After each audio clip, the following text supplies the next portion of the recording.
What would you do if your mom laughed when you said, yeah, I'm about to give birth right now, and if it were you, in my situation, what would you do? I'm Olivia, 27, a marketer in Austin.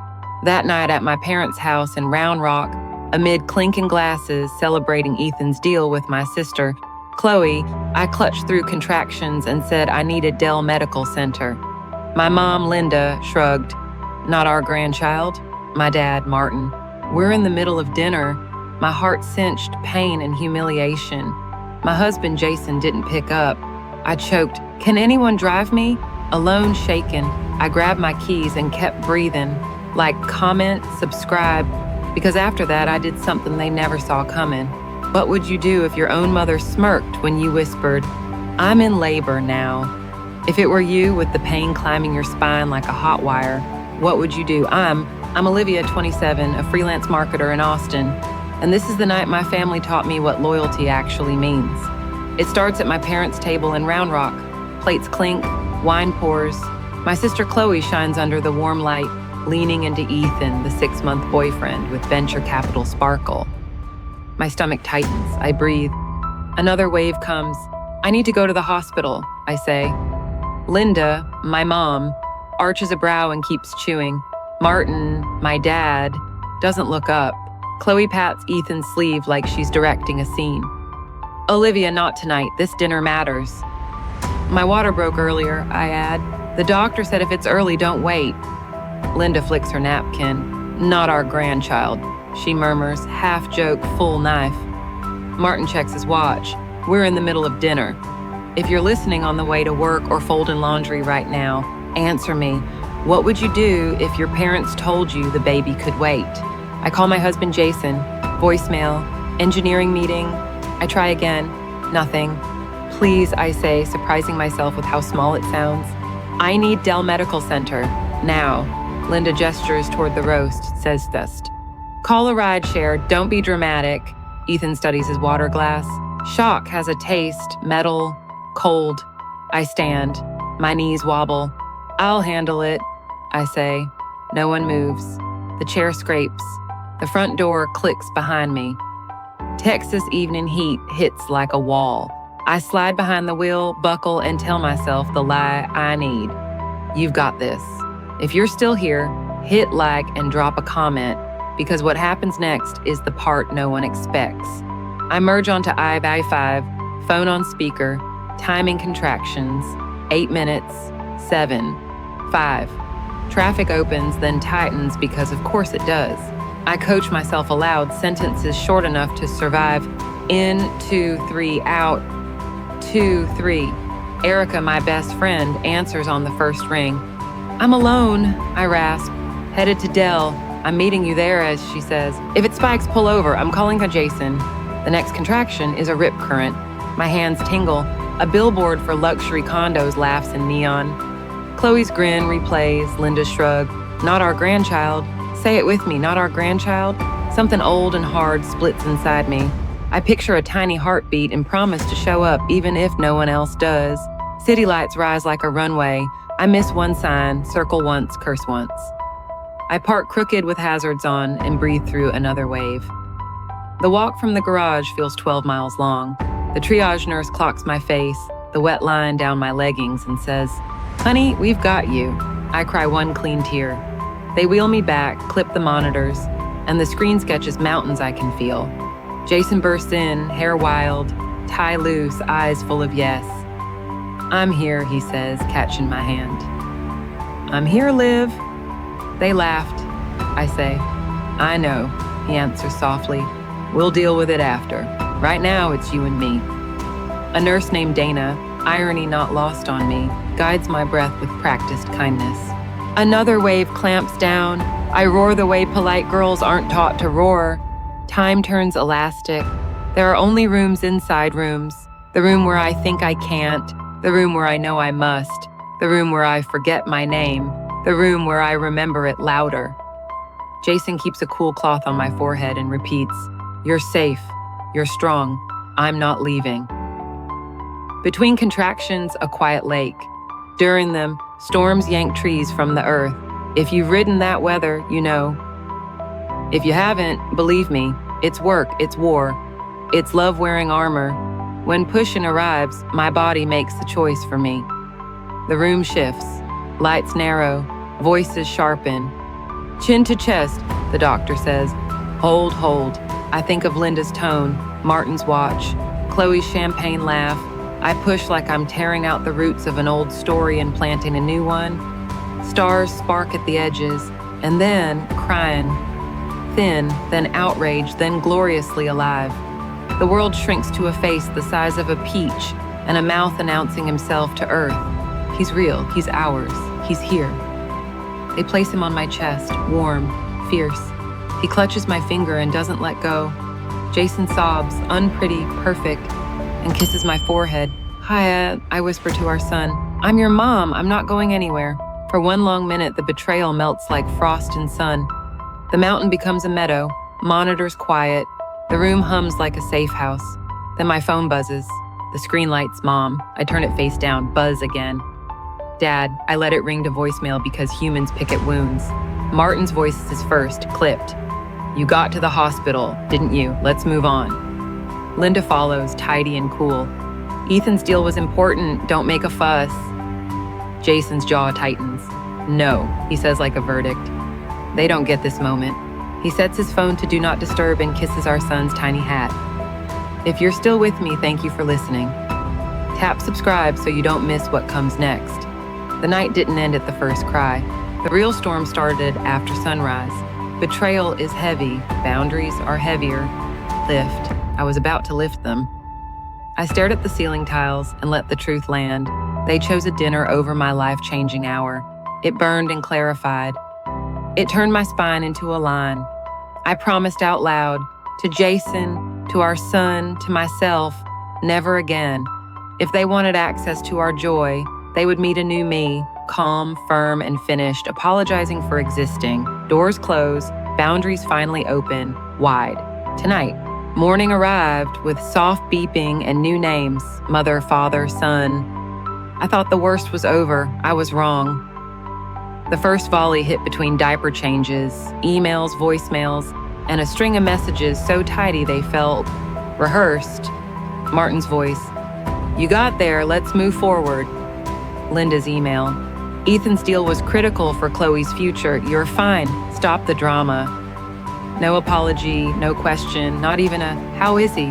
I drafted a reply, deleted it, drafted again, deleted again. The words in my chest were too hot to send and too heavy to swallow. Jason squeezed my shoulder. We don't have to answer, he said. We can choose us. I nodded, chose a boundary thicker than blood. At home, the first week blurred into milk, midnight, and awe. Then the anonymous account started. New profiles with no photos and identical cadence. You're so dramatic, Olivia. It was one dinner. Brian's money could help everyone. Why are you selfish? Brian wasn't even in our story. Ethan was. That detail told me exactly who was typing. Jason opened my laptop and went to work. Block, report, block, report. They don't get to live in our phones, he said.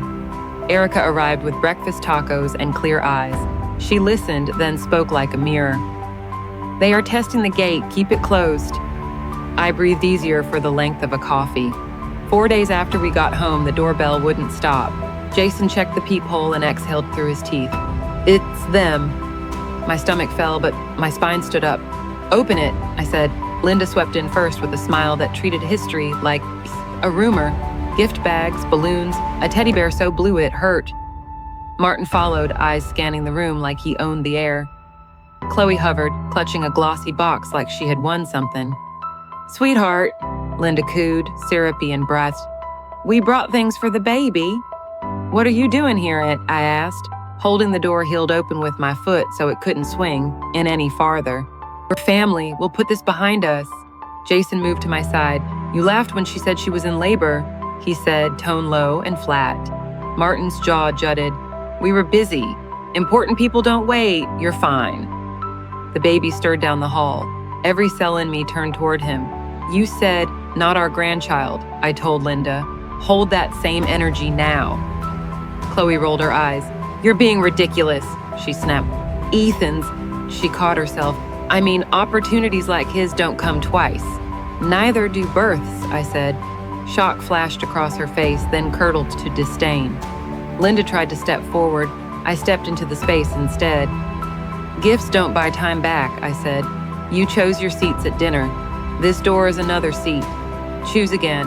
Behind me, Jason picked up our son and whispered a soft hush. That sound steadied me more than any speech. "Let us see him," Martin demanded. "What grandson?" I asked, voice steady, echoing their words with surgical precision. "You said he wasn't yours." Silence fell sharp. Linda's eyes narrowed. "You'll regret this." "I regret ever thinking I needed your permission to protect my child," I said. Jason's hand brushed my elbow. "Leave," he bawled them. "Or I call the police." Martin scoffed, but he stepped back. Linda dropped a bag on the porch like a dare. Chloe set her box down harder than necessary. They left in a storm of perfume and annoyance. I locked the door. My knees shook. I let them. Then I sank to the couch with our son and let the quiet reassemble me. That night, more emails. New strategy. Guilt. Linda wrote paragraphs about family reputation, church ladies, small-town whispers. Martin sent one line. "You're making a mountain out of a molehill." I read them out loud so I could hear how absurd they sounded. Jason forwarded them to his parents in Georgetown with a simple header. For context, Mark and Gina called within minutes. Gina's voice held warmth and steel. "You don't owe them access," she said. "You owe your baby safety." Mark, careful with each breath because of his heart, added, "Pride is not love, presence is." I cried then, the good kind that rinses. "Thank you," I said. The next days were a lesson in choosing where to put my hands. On bottles, on laundry, on tiny socks, not on my phone. I set Do Not Disturb as my default and moved social apps to a hidden page. Every time my thumb twitched toward the noise, I looked at the bassinet and chose quiet. Erica texted, check-ins that felt like life rafts. "Proud of you for holding the line," she wrote. I saved that message because some days you need proof you're not the villain in someone else's script. Boundaries sound simple until you carry them. Each day I lifted them, my son felt safer, my spine stayed aligned. A week later, the doorbell rang again. We didn't even look. We let it ring. We let it stop. If you're watching this and your stomach is tight because you know this feeling, because you've been told you're too much when you're actually not enough for somebody's control, listen closely. You're allowed to become the lock and the key. You are allowed to say no with your whole chest. Drop a comment with a single word. Boundary, so I know you heard me. Hit. So this story reaches the person who needs it tonight. What came next proved the point, said.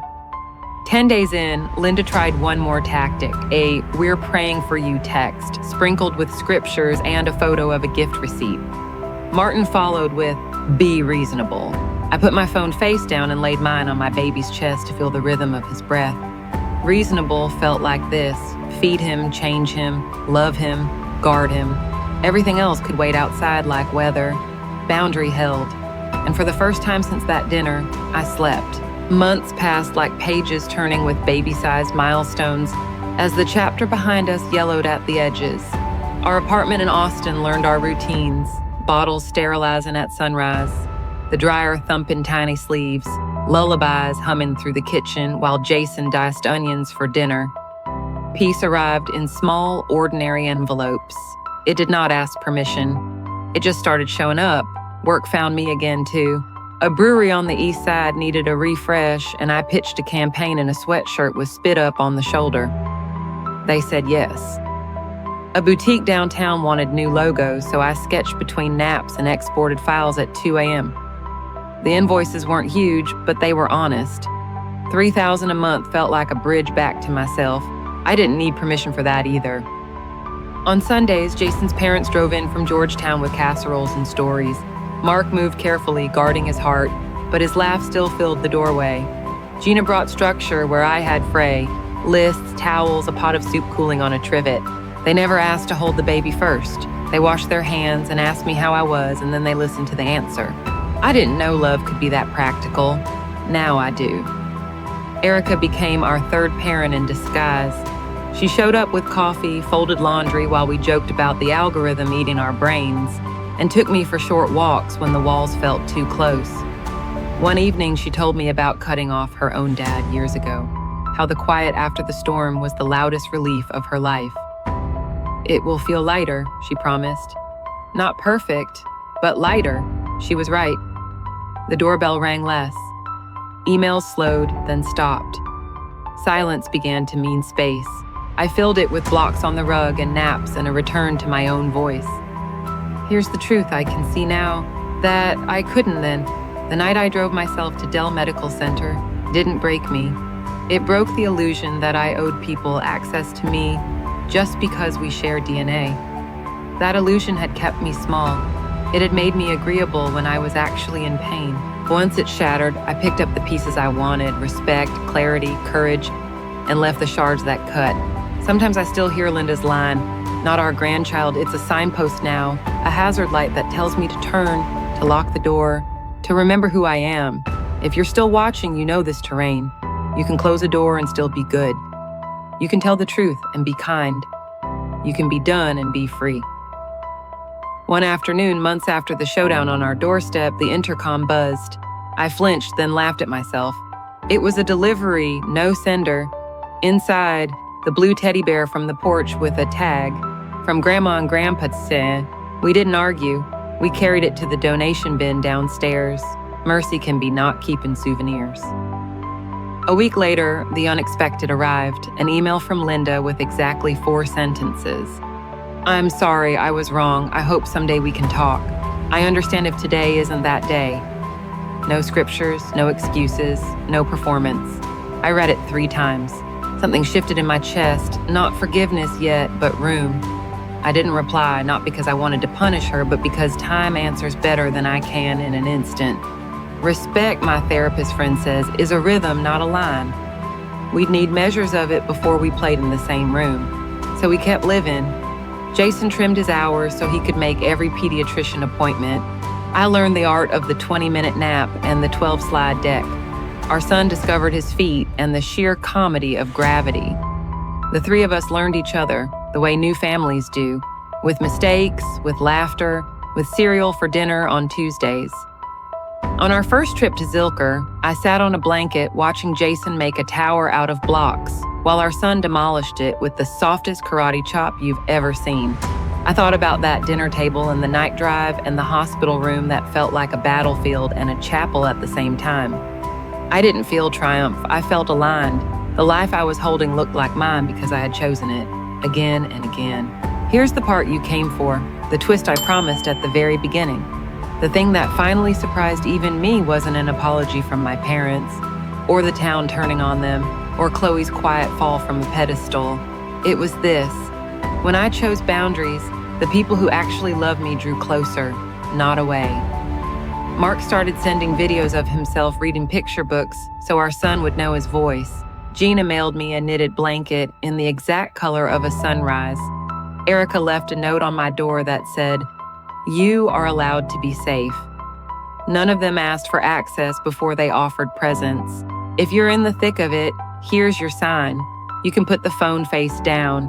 You can ignore the doorbell. You can donate the bear. You can say, "Not my circus, not my script." And when the apology finally arrives, even if it's 4 sentences, you can take your time.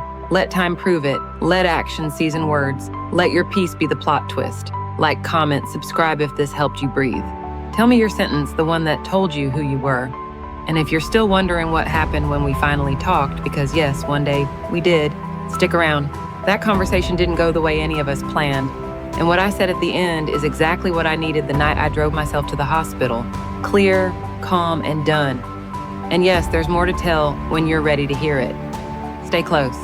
Here's where I land. That night didn't just change my family, it changed how I talked to myself.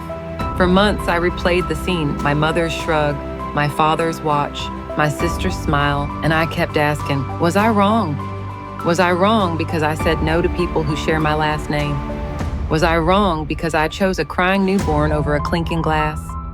If you're wrestling with the same loop, breathe with me. I wasn't wrong. I was scared, hurt, and finally honest. That honesty cost me approval, but it bought me peace I can actually sleep in. Peace arrived slowly, like sunrise edging across a quiet room today. The question I should have asked sooner was simpler. What was I wrong about? I was wrong about the story I told myself, that keeping the peace meant keeping quiet, that love without accountability was still love, that blood automatically equals safety. It doesn't. Love without accountability is just access. Boundaries aren't walls, they're doors with locks, and healthy people knock. I also learned anger can be a bridge, not a home. It carried me out of a burning room and set me down so I could feel softer things. Gratitude for Jason's steady hands, for Erica's ride or die patience, for Mark and Gina's ordinary kindness. If you're in a kitchen that feels like a courtroom, if you're timing contractions or feelings and someone tells you to wait, hear me. You don't need a unanimous vote to protect yourself. You need one firm yes from inside your chest. Mine sounded small at first. Then it became a drum. So, was I wrong? I was wrong about loneliness. I believed choosing myself would isolate me. It didn't. It cleared space for people who actually show up, and for a version of me who trusts her own voice. That trust is the surprise ending. If this hits home, tap like so the algorithm hands this to someone awake at 2 a.m. who needs a friend. Drop a comment with the moment you realized you weren't the villain in someone else's story. And subscribe if you want more of the messy, honest parts, because the next chapter is what happened when the apology finally came, and how I answered without setting myself on fire. Until then, drink some water, unclench your jaw, and remember, you are allowed to be safe, even if it disappoints the crowd.